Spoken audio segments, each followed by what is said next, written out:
Israeli defence force का Gaza की रिहायशी इमारत पर हमले में इमारत का टॉप फ्लोर तबाह हो गया है। इमारत में धमाके से दहशत में हैं लोग।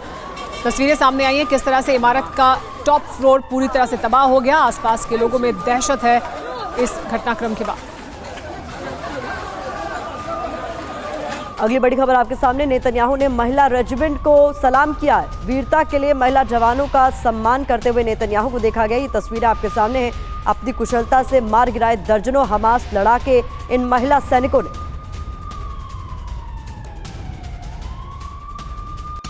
और तुलकर्म शिविर के पास भीषण हिंसक झड़प की खबरें हैं। इजरायली सेना और हमास के लड़ाकों में यहां चल रही है फायरिंग। पूरे इलाके में आग और धुआं नजर आ रहा है।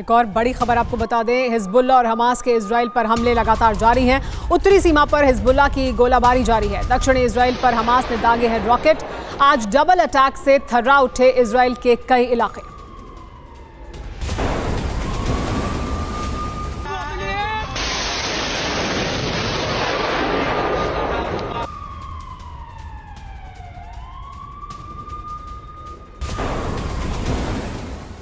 तो इजराइल पर किस तरीके से डबल अटैक हो रहा है, इसको लेकर जानकारी आपके सामने रख रहे हैं। एक तरफ हिजबुल्लाह, दूसरी तरफ हमास, दोनों ही तरफ से हमले इजराइल पर जारी हैं। बता दें आपको जानकारी ये कि उत्तरी सीमा पर गोलीबारी तेज हो चुकी है। यहां पर हिजबुल्लाह ने कई रॉकेट दागे हैं। एंटी टैंक मिसाइलों से भी यहां पर हमला किया गया। एश्कलोन पर हमास के हमले हुए हैं, ऐसी खबर सामने आ रही है। एश्कलोन पर 17 रॉकेट दागे गए। घर पर गिरे हमास के 3 रॉकेट, ऐसी जानकारी मिल रही है। दक्षिणी इजराइल में इसकी वजह से सायरन बजते हुए सुनाई दिए। लेकिन आईडीएफ का जो जवाबी हमला है वो क्या कहता है वो भी आपको बता दें। एयर डिफेंस सिस्टम ऑन है। ये कहा जा रहा है डिफेंस सिस्टम से रॉकेट नाकाम हुए हैं।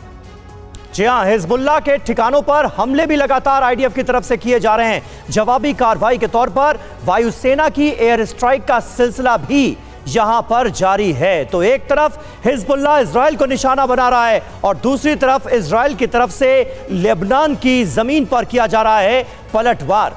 सीधे आपको गाजा बॉर्डर लिए चलते हैं। विपिन चौबे हमारे संवाददाता इस वक्त वॉर जोन से हमारे साथ मौजूद हैं। विपिन, क्योंकि आप गाजा बॉर्डर पर इस वक्त मौजूद हैं, सबसे पहले यह बताइए, क्योंकि बहुत बड़े डेवलपमेंट्स गाजा के अंदर से आज सामने आए। हमने देखा किस तरह से वहां की पार्लियामेंट पर आईडीएफ ने इजराइल का झंडा लहरा दिया। जो पुलिस हेडक्वार्टर है उस पर भी आईडीएफ का कब्जा हो गया है। क्या अपडेट्स आपको मिल रही हैं गाजा बॉर्डर से?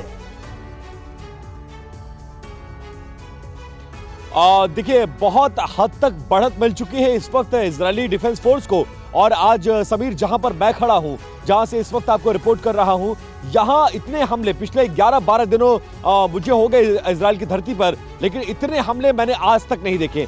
सुबह से, जब से मैं इस बॉर्डर पर आया हूं, तब से हर 1 मिनट में लगभग कभी 3, कभी 5, कभी 7 ऐसी मिसाइलें दागी जा रही हैं। हालांकि जवाब हमास भी दे रहा है। कुछ शहरों में हमले देखे गए हैं, लेकिन बहुत हद तक बढ़त मिलती हुई नजर आ रही है। और इसका सबसे बड़ा अंदाजा इस बात से लगाइए कि कल हमास का जो टॉप कमांडर है उसकी सुरंग तक पहुंच गए आईडीएफ के जवान। और उसके साथ साथ आपने देखा कि कैसे पार्लियामेंट तक पे कब्जा हो गया है। मतलब ये जंग अब खात्मे की तरफ बढ़ रही है। यही वजह है कि लेबनान बॉर्डर से हमले तेज हो गए हैं। ईरान ने मिसाइलों की तैनाती कर दी है और बहुत सारे और भी वॉर फ्रंट खुलते नजर आ रहे हैं। लेकिन ये जरूर है कि इस वॉर में अब जो एज मिल रहा है वो आईडीएफ को मिला है और हमास हार की तरफ बढ़ती जा रही है।